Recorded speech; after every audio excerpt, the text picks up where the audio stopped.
Votre nouvelle émission Focus. Focus, votre nouveau rendez-vous sur Radio Mayuri. Bienvenue dans Focus sur Radio Mayuri. Nous sommes avec Madame Germanie Esther. Vous êtes membre de Toastmasters. Bonjour. Bonjour.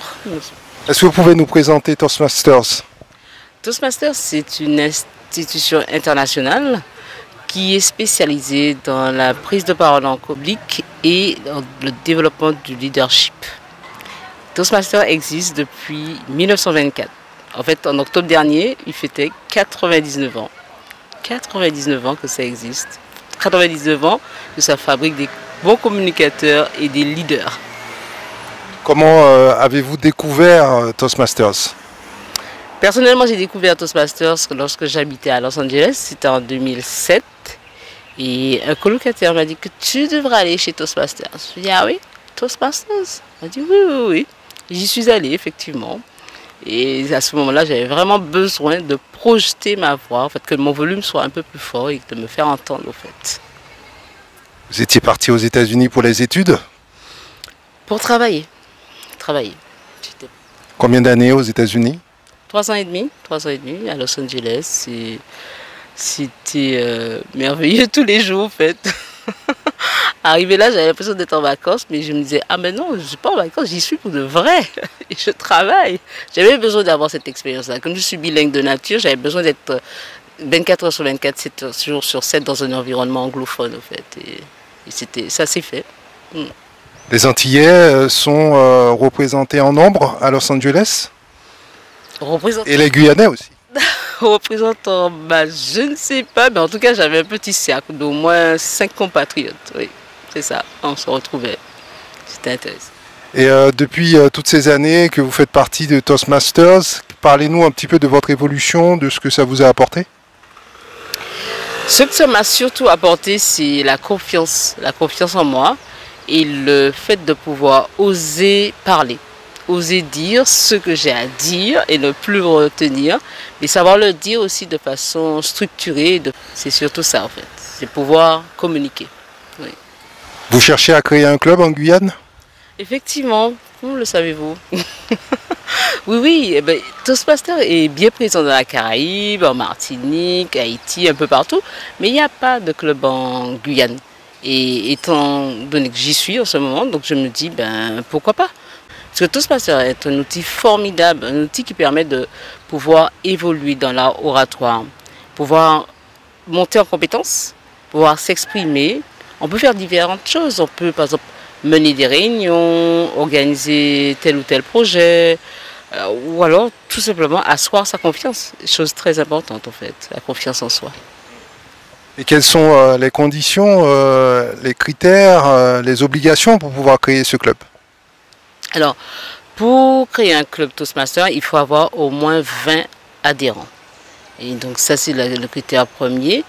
Toutes les personnes qui veulent changer la donne, c'est-à-dire prendre la parole à partir de maintenant, ne plus avoir peur, se sentir à l'aise et ne pas bafouiller ou en tout cas s'exprimer. Donc ces personnes-là, si elles veulent se rencontrer, si elles veulent avoir un espace pour s'exercer à cela, eh bien, elles peuvent venir faire partie du club Toastmasters. Et donc, ils viennent, nous sommes au moins 20, on demande l'affiliation à Toastmasters International, nous sommes charterisés et le club existe. Le club existe, ça veut dire que la personne peut venir à une fréquence de 2 fois par mois, les 2e et 4e mercredis du mois, de 19h à 21h, elles peuvent venir pour s'exercer. Une réunion typique Toastmasters se passe en 3 temps.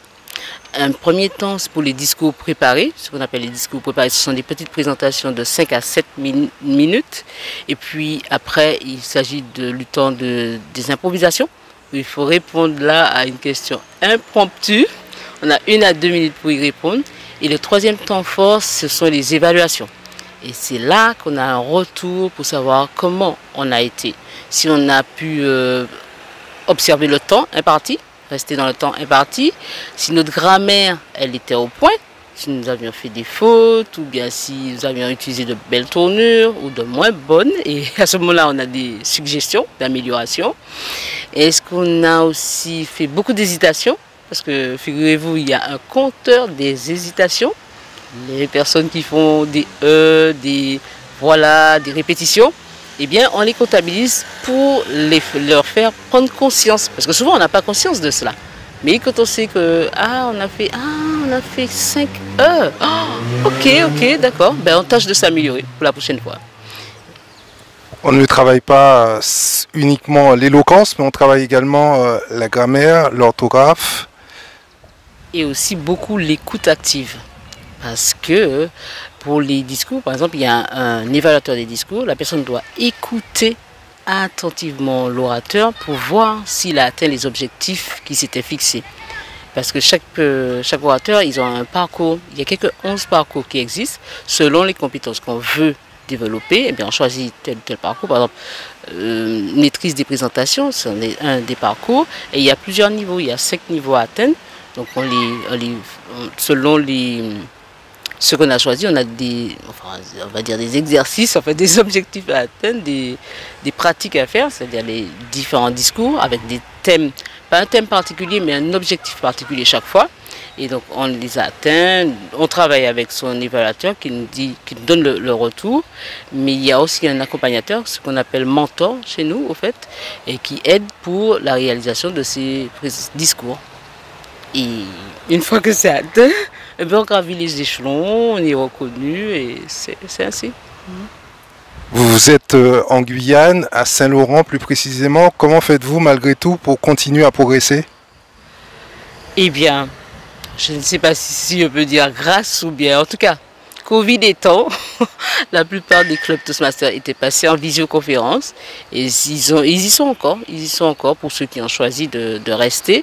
D'autres sont retournés en présentiel, mais il y a pas mal de clubs qui sont en visioconférence et c'est ainsi que je peux assister aux différentes séances. Il y en a un peu partout, donc j'ai le choix. Pour les gens que vous cherchez à recruter, c'est pour pouvoir travailler en visio ou en présentiel? Ce premier club, il sera en visio parce que le territoire Guyane, il est vaste, donc ce premier club est en visio. Et puis par la suite, s'il y a des bonnes volontés et puis on a le nombre d'adhérents, ben on pourra faire des clubs en présentiel à Saint-Laurent, à Cayenne, à Couvrou, pourquoi pas. Mais oui. Cela demande quelle disponibilité pour rejoindre le club? Eh bien, ce premier club, il est 2 fois par mois, les 2e et 4e mercredis du mois, de 19h à 21h. C'est vrai qu'il faut se loguer un quart d'heure à l'avance pour pouvoir ajuster sa caméra, sa lumière et puis parfaire sa préparation. Mais c'est cette disponibilité-là. En fait, il faut savoir que c'est pour soi. C'est du développement personnel finalement, au fait. C'est améliorer ses compétences, c'est un temps qu'on prend pour soi pour s'améliorer, pour se développer. Et donc, il y a un temps de préparation aussi, mais c'est tout ce temps-là qu'on mettra qui fera la différence, qu'on aura grandi. En fait, dans Toastmaster, on a ce qu'on met là-dedans. C'est en forgeron qu'on devient forgeron, donc oui, il faut y aller, il faut le faire. Est-ce que cela nécessite des compétences en théâtre notamment? Pas forcément, mais quelqu'un qui aurait des compétences en théâtre, je pense qu'ils ont déjà une bonne base. Mais après, on travaille sur autre chose, par exemple, respecter le temps, le respect du temps, enfin, la voix et d'autres aspects, la structuration de son propos. Enfin, on travaille dans d'autres aspects en fait. Ouais. Quels sont les prérequis qui sont nécessaires pour rejoindre Toastmasters? Il n'y a pas de prérequis, hein, il y a juste la volonté de faire. C'est-à-dire que si quelqu'un rejoint et ne vient pas régulièrement, il ne verra pas le bénéfice.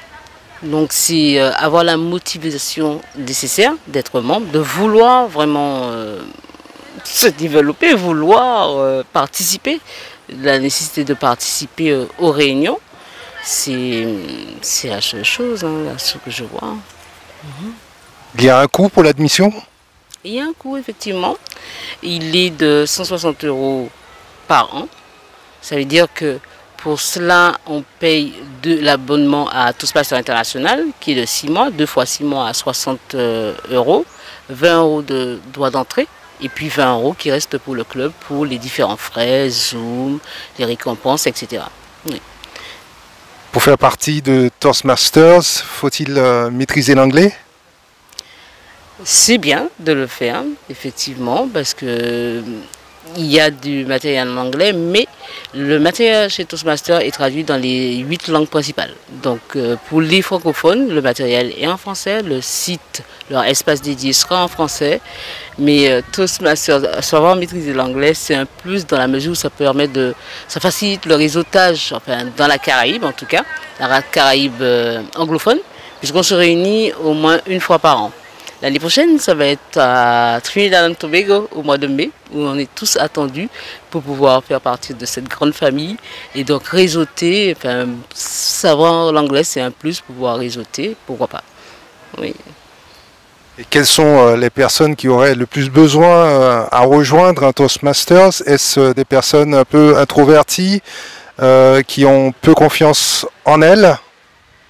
Les personnes qui ont peu confiance en elles, oui, ça c'est si elles veulent vraiment acquérir la confiance, eh bien un club Toastmaster offre l'endroit, l'espace pour pouvoir faire, s'exercer et faire des tâches en fait.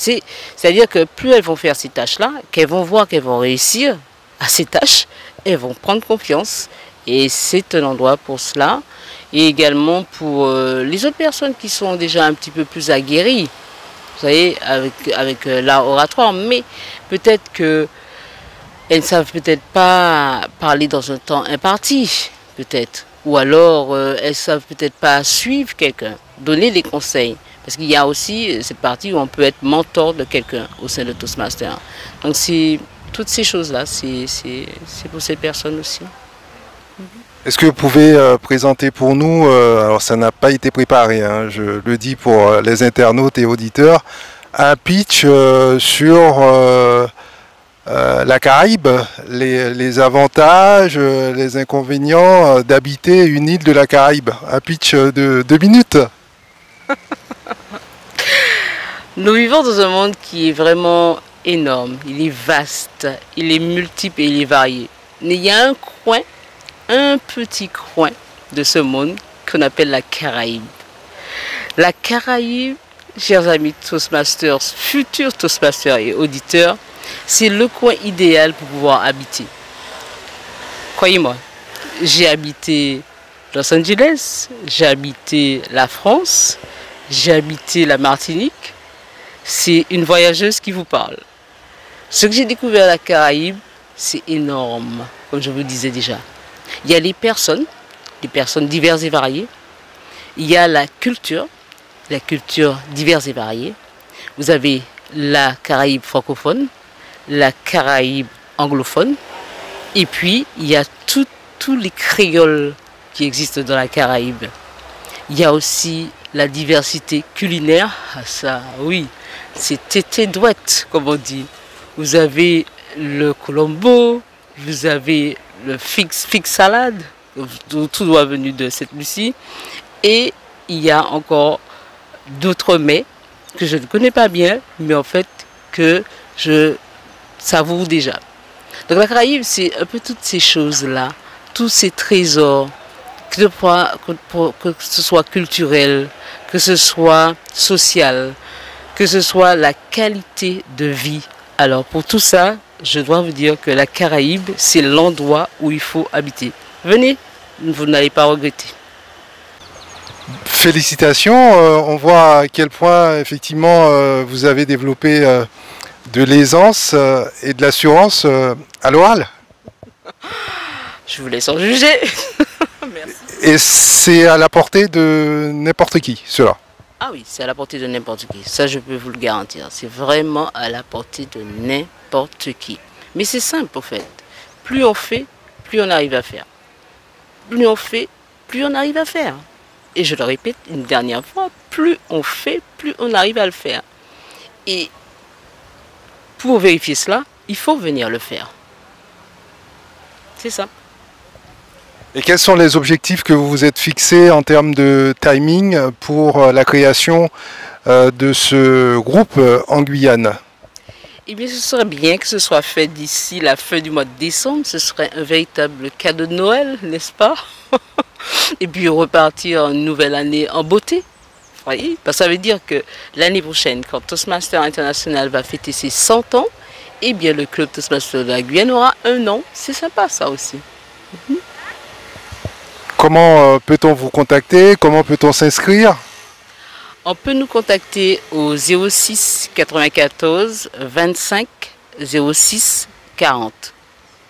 06 94 25 06 40 ou Club Toastmasters avec un S 973@gmail.com. Club Toastmasters avec un S 973@gmail.com. Germanie Esther, merci. Merci à vous et à bientôt. Retrouvez votre nouvelle émission Focus. 30 minutes pour mieux comprendre l'actualité en Guyane et découvrir les acteurs de notre territoire. Focus, c'est du lundi au vendredi, première diffusion à 8h30, puis rediffusée à 13h10 et 19h10. Focus, votre nouveau rendez-vous sur Radio Mayuri.